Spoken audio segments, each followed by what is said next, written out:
Sa akin, kailangan panindigan ng Senado ang aming karapatan, ang aming kalayaan bilang institusyon. Hindi ito tungkol kay Bato, kundi yung institusyon. Talagang binabastos na kami. Talaga naman babuyan na to. Sinusugod na yung mga kwarto ng Senado. Ano ba to? Take over ng NBI? Sino sila? Bureau lang yan.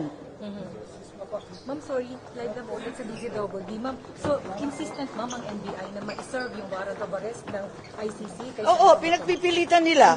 At ang nakakapagtaka, talagang sinasabi nila na hindi ko naman kaya silang pagalitan. Sabi nila nag-coordinate daw sila sa Senado. At hinayaan daw at kinumbida daw sila ng dating Senate President, pinakain pa doon sa kanyang opisina at inanyayahan na doon tumambay. Kaya medyo nasupalpal kami. Sabi namin, ba't kayo pumasok dito? Bawal pumasok dito. Nakipag-coordinate naman kami. Anong coordinate? Pinapasok kami. Inimbita kami. Nag-coordinate kami. Pinakain kami. Pinapasok pa kami dun sa mga opisina. Tumambay. Yun ang sabi sa amin. Yun ang sabi namin, okay, hindi na ganun ngayon. Pero, ang maliwanag, hinayaan sila at inanyayahan pang kumain. Sir, when was this encounter po with the SP Soto? Yung kiniklaim po na pinakain pa raw po. Totoo naman. Talaga naman. They were consulted kasi aarestohin daw nila si Bato ng 2 o'clock. So nag-antay sila before 2 o'clock. Pinakain sila. Yun ang pagkaintindi ko dun sa kwento ni Matibag.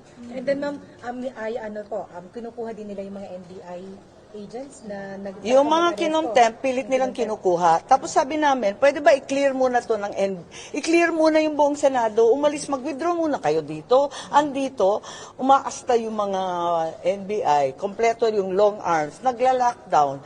Binubuksan yung mga sasakyan ng mga empleyadong papasok, pati yung papalabas. Ano ba ito?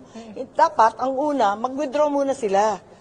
Umalis muna sila rito kasi bago na ang liderato rito, hindi na kami kinonsulta. Ibang usapan na ngayon. Anong naging agreement po, ma'am?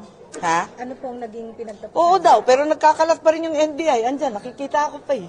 Ma'am, nag-confirm na yung ICI na meron nga talagang warrant. ICC. Sorry. Wala.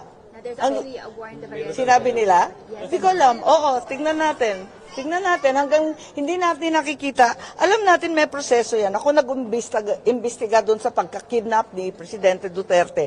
ICC, wala namang enforcement arm yan, dadaan sa Interpol. Yung Interpol, tatawagan yung PCTC, yung ating transnational crime. Kailangan na yung ICC warrant dalhin sa korte na Pilipino dahil hihingi muna sila ng Pilipino warrant of arrest for enforcement of judgment, foreign judgment.